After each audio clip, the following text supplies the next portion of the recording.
Now, the point I tried to make was that as soon as the Adom-Otchere Martin event happened, people who perhaps don't like NPP or don't want NPP to win were quite excited and said, oh, this is 1979 happened again. The NPP split in 79 and they didn't win the election. That's what has happened again. So the question that was put to me by CTFL, and I said it's not similar at all.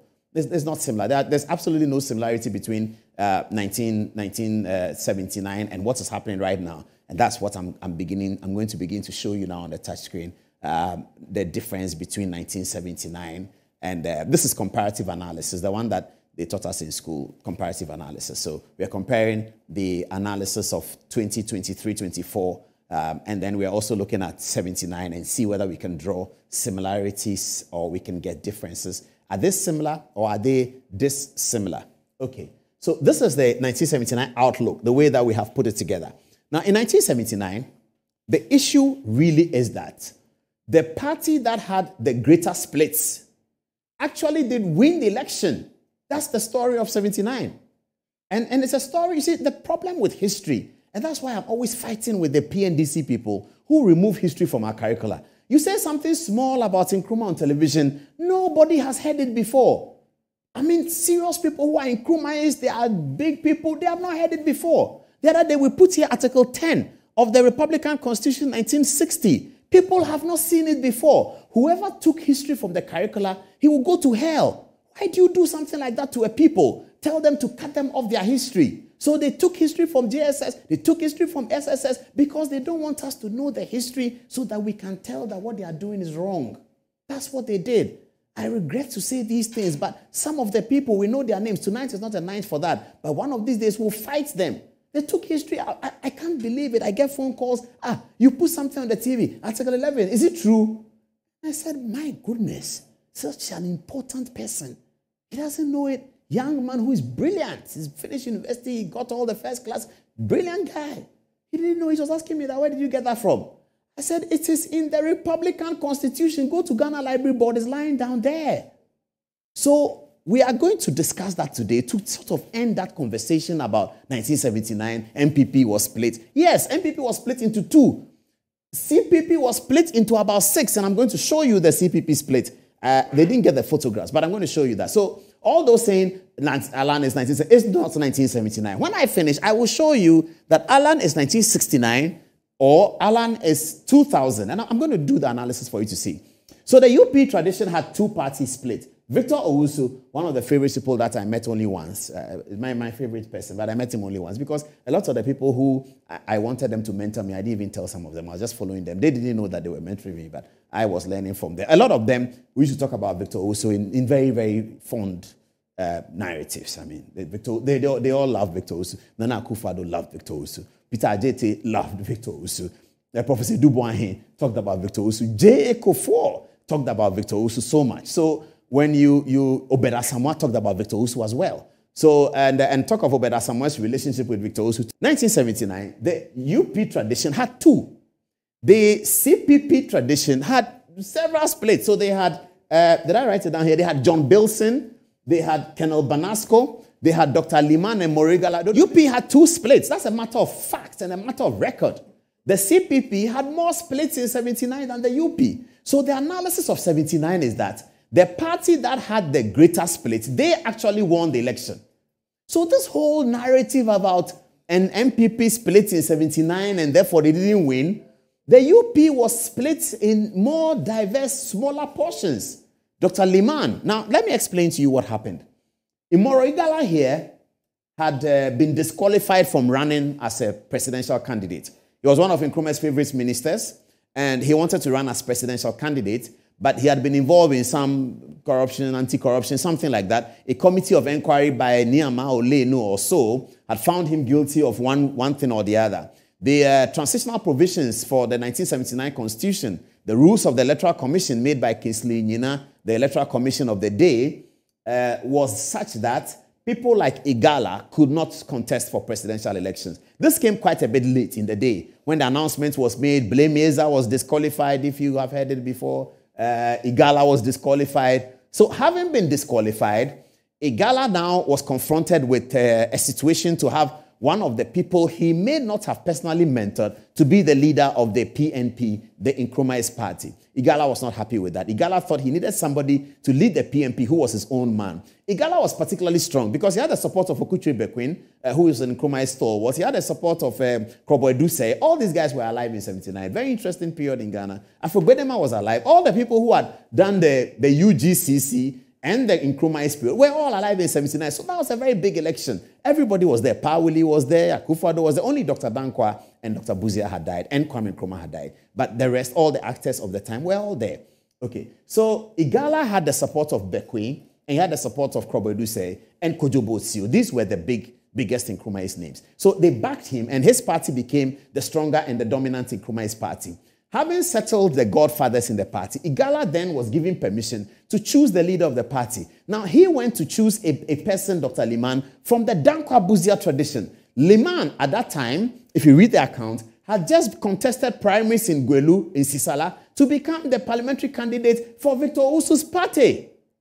Now, Liman was almost like a protege of Owusu because, as Kufuor told me in an interview, which I have, that he as deputy foreign minister, Kufuor as deputy foreign minister, with Owusu as foreign minister, had benefited from the bilingual skills of Dr. Liman, a foreign service high-profile diplomat, because Liman had helped Owusu to interpret French to the West African sub-region. He was foreign minister. You can understand the 70s period. There was a lot of diplomacy, shuttle diplomacy, gunboat diplomacy. There was a lot of diplomacy in the 70s. And so a foreign minister of Ghana was very important. And Ghana was under a democracy at the time. It was very important. Liman was particularly important to Owusu. So Liman liked Victor Owusu one way or the other. He was preparing to become the parliamentary candidate. In fact, incidentally for Liman, he put himself in the same situation of J.A. Kufuor. These two men here, Pawuli and Victor Owusu, who were principal rivals in the UP tradition, had shared about the same position. Owusu had been foreign minister, and Pawuli had been foreign minister. Now, when both of them were foreign ministers, they both relied on Liman. So Liman was really a UP guy, isn't it? And the other Nkrumahs were offended that Igala has brought a UP guy to become the leader of the dominant Nkrumahs group, because the UP didn't like the Nkrumahs and the Nkrumahs didn't like the UPists. So this was the story. For that reason, Banasco decided that I will not be part of this pretender called Liman, who is a UP guy, who comes to wear a garb as if he's an Nkrumah because his uncle is Igala. Igala is giving the party to the UP. I will not accept it.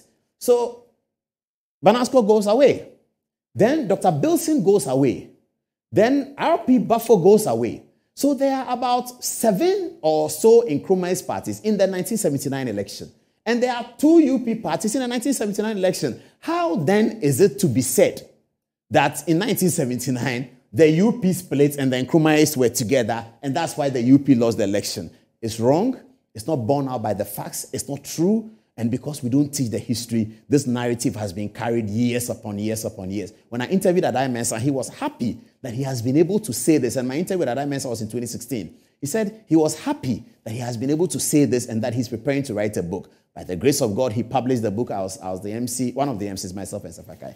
I was one of the MCs for the launch of the Liman book at the Ghana College of Surgeons. And that was a beautiful event. So this is the story in Adom-Mensah's book. And Adom-Mensah, incidentally, I was just telling my young producer, he didn't know, Adom-Mensah was the general secretary of the party, the Liman party, the PNP, the party that won the election. Adom-Mensah was the general secretary. So in giving this account, he was very emotional about it. Because as general secretary, Professor Adom-Mensah believes that he did the work to win the 79 election. And somehow he hears that the narrative is giving their victory, is crediting their victory to some split in UP people's something, and that's why PNP won the election. He doesn't like that at all. And the mathematics bears him out. His group, his Nkrumah's group, were split down 6 or 5 different political parties. The UP was split down 2 political parties. In fact, Adom-Mensah makes the point that if the UP had not been split, Liman, rather than Owusu or Oforiatta, would have won the first round. What was the results of the election? I don't know whether they're getting the graphics for you, but I'll tell you. Liman was the leading candidate with 35% of the votes. That was very interesting in 79. Owusu came close to Liman behind him as much as 6 percentage points. 29% for Owusu in the first round of the election. and Pa Willie had 17%. Okay, so here we go. If you put 29% for Owusu here, and you add it to 17 for Oforiatta here, you're going to get 46%. That's still short of the 50% mark for the UP tradition to clinch a first-round victory in that event.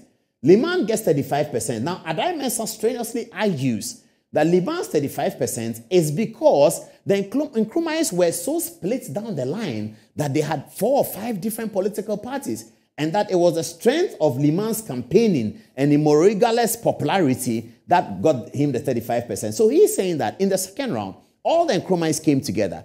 Adom-Otchere makes a further point that Pa Willie here, the UNC has some Nkrumahs elements, which I can believe, because if I look at Laji Mama Idris and Obeda Sama, it's got a bit of Nkrumahs around them.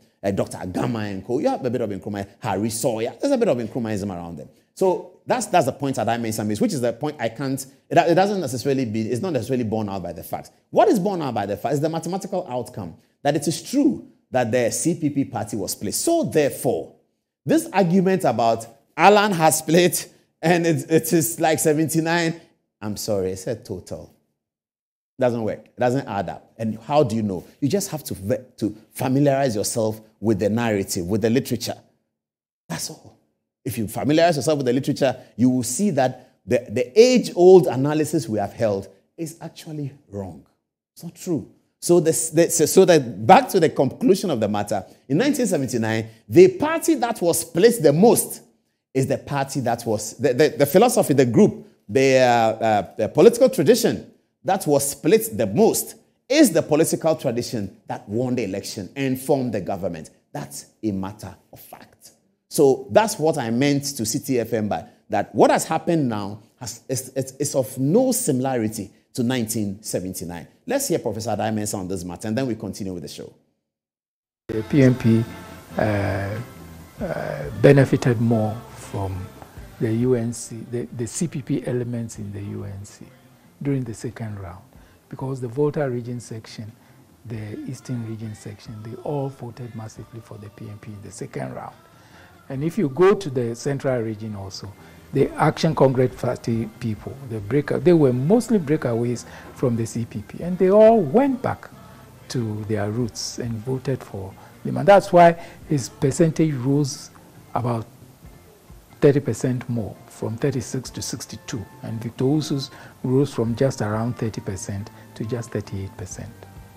The People's National Party, about which I can talk more authoritatively, came with the idea that yes, we are the direct descendants of Nkrumah, we are Nkrumahs, etc. But then it doesn't mean that we are going to go lock, stock and barrel for everything that Nkrumah stood for. And they relied a lot on the youth. The presidential candidate was only 45 years old. His vice presidential candidate was 46 years old. And many of the parliamentary candidates were between the age of 25 and 40. The PNP benefited more from the UNC, the CPP elements in the UNC during the second round, because the Volta region section, the Eastern region section, they all voted massively for the PNP in the second round. And if you go to the central region also, the Action Congress Party people, they were mostly breakaways from the CPP, and they all went back to their roots and voted for him. And that's why his percentage rose about 30% more, from 36 to 62. And Victor Owusu's rose from just around 30% to just 38%. The People's National Party, about which I can talk more authoritatively, came with the idea that yes, we are the direct descendants of Nkrumah, we are Nkrumahs, etc. But then it doesn't mean that we are going to go lock, stock and barrel for everything that Nkrumah stood for. And they relied a lot on the youth. The presidential candidate was only 45 years old. His vice presidential candidate was 46 years old. And many of the parliamentary candidates were between the age of 25 and 40.